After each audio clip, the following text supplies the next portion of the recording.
and his sling was in his hand. Somebody say his sling was in his hand. And he drew nigh to the Philistine. Thank you. You may be seated in the presence of the Lord. And he took his staff in his hand. And he took his staff in his hand. He chose 5 smooth stones. But the very big clause, the last clause of verse number 40 says, and he drew near to the Philistine. And he drew near to the Philistine. Someone say, and he drew near to the Philistine. And he drew near to the Philistine. And I want to preach from the thesis today. It don't take much to kill a giant. Look at your neighbor and say, neighbor, it don't take much to kill a giant. Now, I don't know what you've been told in our minds, in our imagination. We've been told that giants are mystical creatures. They are very big, they are enormous, they are strong, and they are powerful. To all of us who are over the age of 30, we remember that there was a infamous and a world famous fight between Hulk Hogan and Andre the Giant. There was a whole lot of fuss and going on about who would win. You had the good guy who was the Hulkster, amen. You had him, the all-American man, and then you had this freak of nature, this guy that stood over 7 feet and weighed almost 400, 500 pounds. Amen. And it just seemed as if he was unbeatable. After all, he was a giant. And somewhere in the match, it looked as if the giant was getting the best of the Hulk Hogan, the Hulkster as we call him. And somewhere Hulk Hogan began to reach his hand toward the crowd, and they began to scream, Hogan, Hogan, Hogan. They were screaming him, they were screaming his name, and he did his little thing, and he stood up, and he picked up Andre the Giant. But not only did he pick him up, he picked up this 7 foot 500, yeah, you know, a 500-pound man above his head. And when he slammed him, all you can do is hear the vibrations of the ring. All I'm trying to tell you is that it don't take much to kill a giant. All right. Maybe you're younger. You're younger, you're under the age of 30, and maybe you've heard the story of Jack and the Beanstalk. All right. Maybe in your mind, somewhere along the line of classroom, somebody told you, say it again. Amen. Jack the Giant Slayer. Let me go ahead and try to work that. I think they probably stole it from Jack and the Beanstalk. So I'm going to go ahead and act like they're the same story. But anyway, there's this young guy, and he takes these magic beans, right? Okay, they stole the story. And he plants these beans. All of a sudden, these beans, they fly all up into the air. And he's now being captured by a giant. He tries to find a way. Oh, here's the story. Tries to find a way. But anyway, at the end of the day, he beats the giant because it don't take much to kill a giant.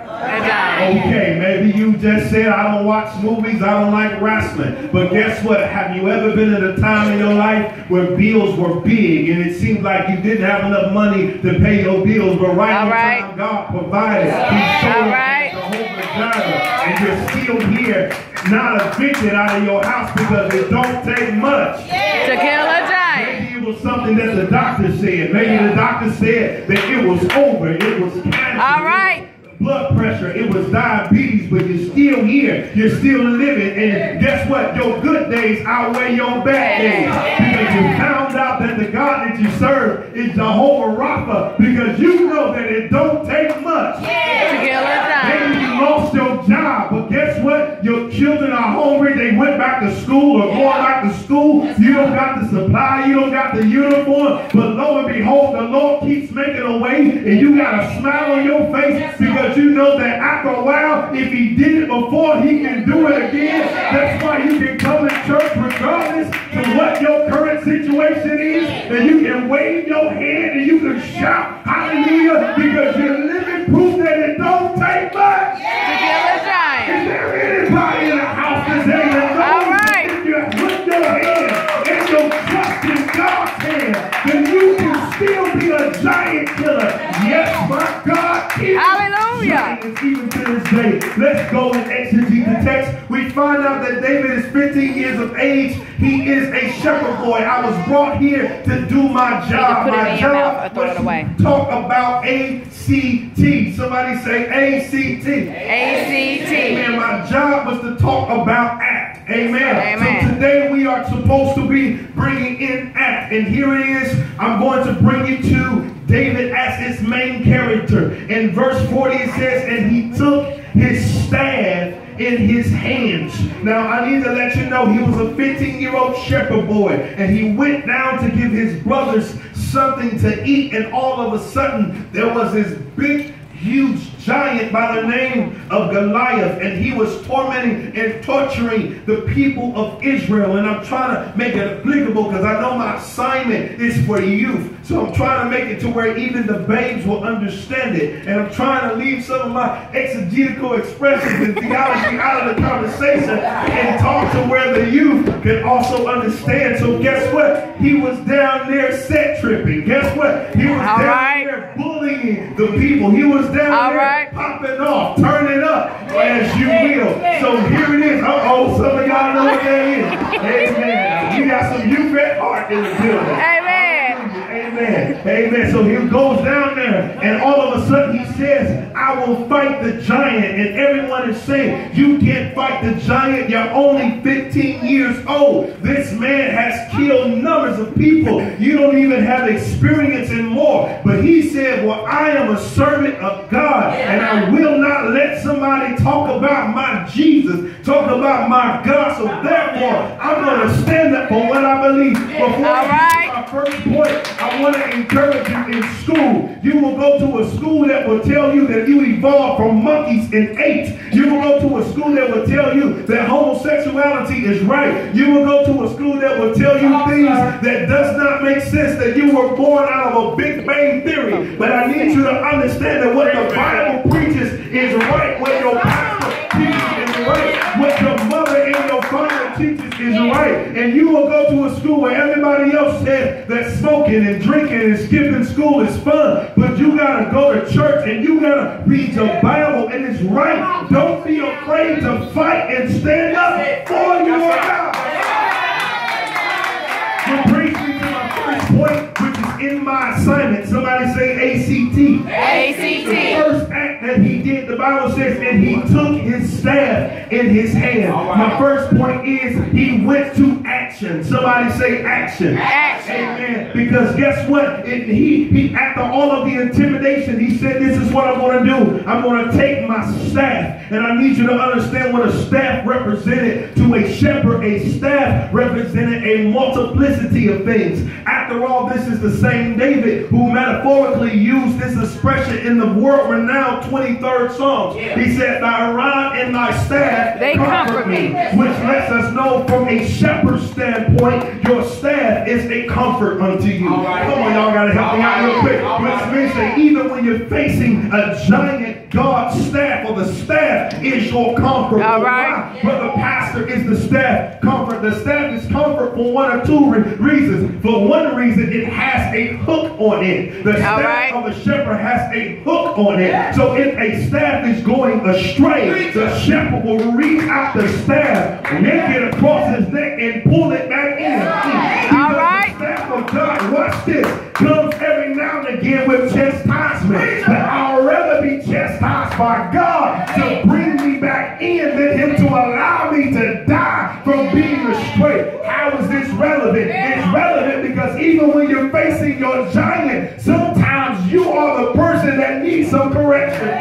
Sometimes we face giants because we put ourselves in that situation. But the other thing of the staff is that the shepherd would take the staff and he would dig it through the wool of the sheep, because the sheep had ways of hiding their infections. They had ways of hiding their problems, their infirmities. So the shepherd would brush it through their wool, through the wool of the sheep. And if the sheep would expose a wound, that's how the shepherd would know how to treat the wound of the sheep, because the staff was his comfort. What am I saying? Even though you may be facing a giant tonight, I need you to understand that the word of God knows how to soothe you. The word of God knows how to hide the very thing that hurts you. The word of God knows how to locate the very issue in your life. Am I by myself? Was there anybody in the house today that said, Lord, I got some issues, but I don't want everybody to know my problem. I don't want everybody else to know my issue, but your rod and your staff comfort me. David shows up with some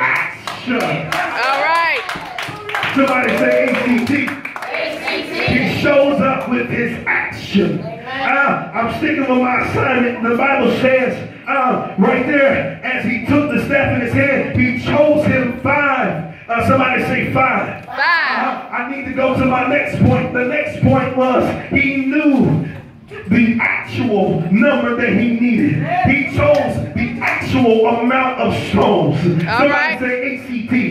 ACT. Action. ACTION. Actual. ACTUAL. He had an actual idea of what he would fight with. And I need you to understand that when you are a son and a daughter of the king, you just can't fight with anything. For the Bible says, for our weapons of warfare are not carnal, but they're mighty through God for the pulling down of strongholds. What is your weapon? Your weapon is the word of God. Hallelujah. You gotta know how to fight with the word of God. You gotta know how to speak the right scripture to the right situation. You gotta know how to call those things that are not as though they were. Sometimes you gotta encourage yourself. You gotta know what actually is going on in the fight. I love it when mama back in the day and grandma in the day used to just pray and bind and rebuke everything. When was the last time you just went to your home and you just prayed and you anointed things? Because guess what? David gave me some confidence here. Because guess what? In fighting a giant, he said, all I need is 5 shots. Y'all gotta see how crazy this is. He's in the middle of a war. And he said, all I need is 5 shots. Not 10, not 20, not 30. Just give me 5 tries. Some people say, well, why did he use 5? Maybe some people can say because it represented the law. The first 5 books of the Bible. Maybe it was because he was depending upon the law of God. Some people will say that he took 5 for the 5-fold ministry. But I believe that he took 5 because 5 is the number of grace. All right. Anybody here that when you're fighting your enemy, you just say, Lord, I just need some grace. I don't know how I'm going to make it, but I just need a little bit of grace. Look at your neighbor and say, neighbor, I'm still here. And it was God's grace. It's not the money in my pocket, but it was God's grace that showed up in my life when I needed it most. It was God's grace that when I couldn't pay the bill disappeared. It was the Lord's grace when the doctor said no. God gave it. Look at somebody and say it's God's grace. The reason why you're living, the reason why you're breathing, the reason why you're smiling, it's the grace of God.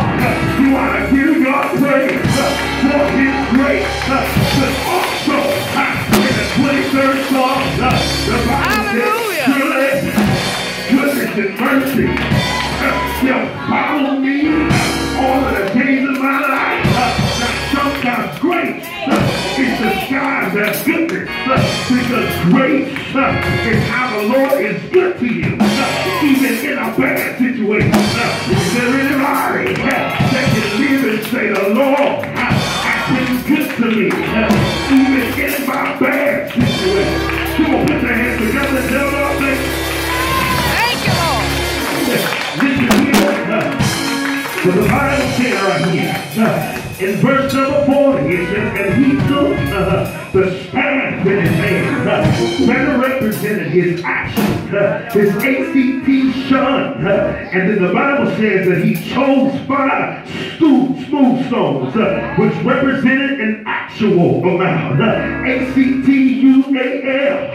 And then the Bible tells me that he put them in the shepherd's bag, even the scrip and his sling in his hand, which means that he got active. All right. Say ACT. Come on, Philip.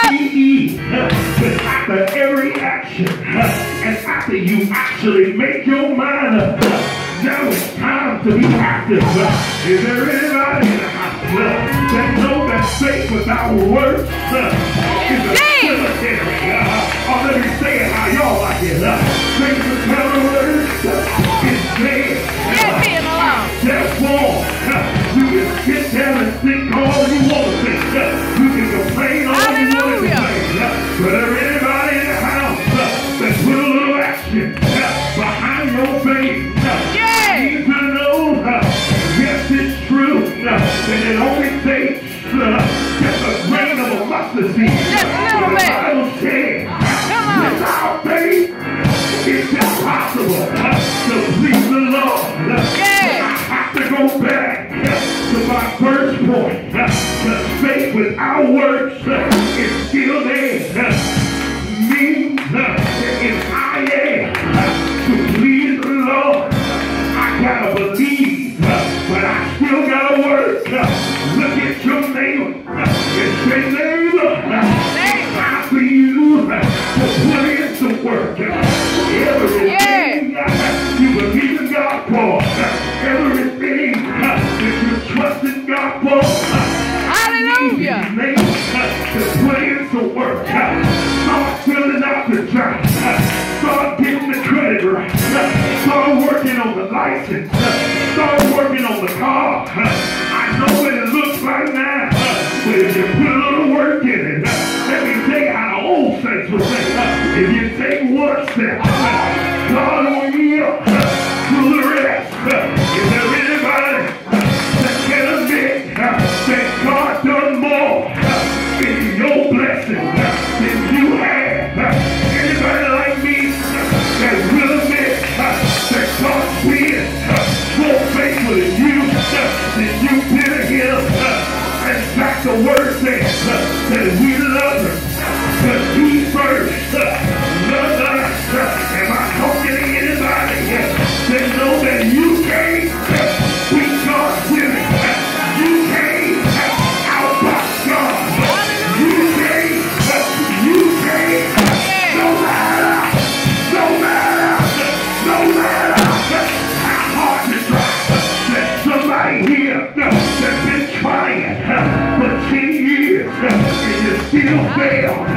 Came out with I've been trying for 33 years and I failed. I can't beat them.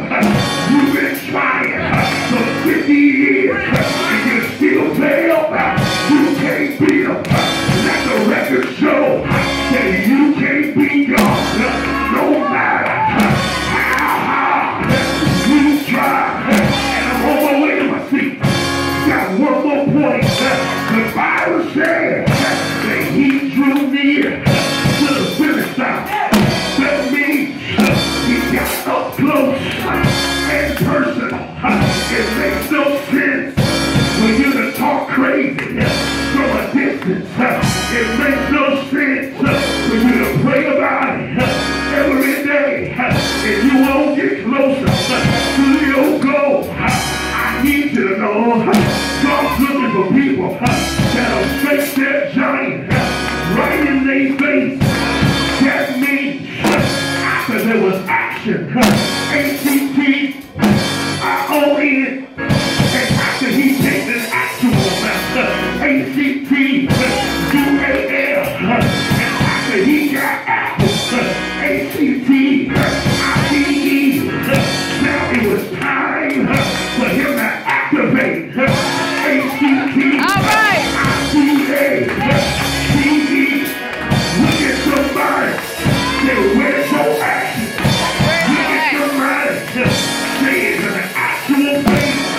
Look at somebody that it's time to get active.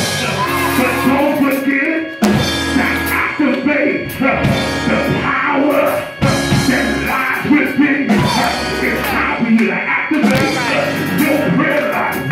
It's time for you to activate. Let's go up. It's time to activate your life, your prayers. It's time to fast. It's time for you to activate the word of God. Look at somebody and say it's time. Now's the time. Now's the time to activate. Now's the time for you to flex on the enemy. Just like my brother said, I know you've been fighting. I know you've been barely making it. But is there anybody here that's ready to activate your faith? Now faith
This is the reason why it's so important for you to ask for God. Because He coming up to you to ask for you.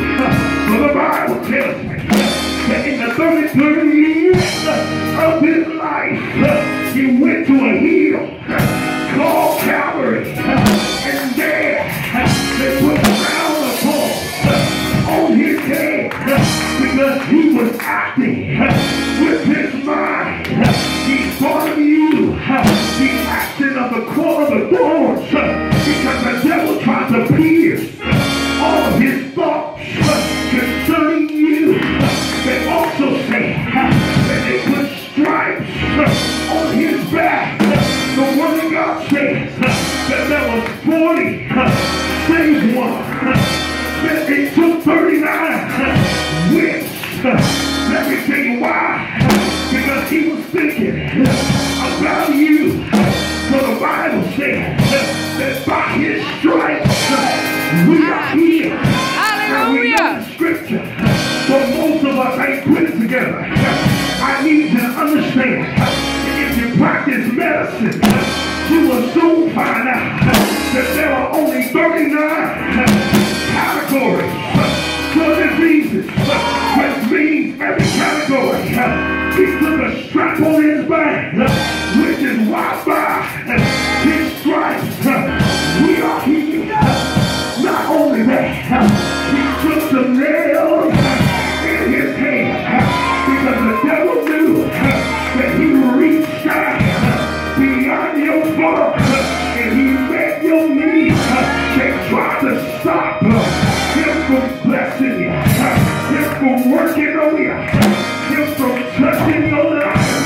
But not just that, they tried to put nails in his feet.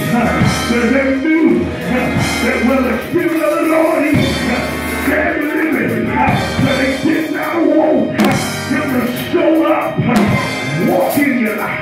Because when the Lord comes in, everything that's not right has to exit out. But that's not it. They also took his body and put it in a tomb. But they thought they'll be able to box him in. Let me show you one more act he did for you. The Bible says on the third day he got up with all power in his hand. Is there anybody that knows what I'm talking about? Let me say how the preacher was. They said all power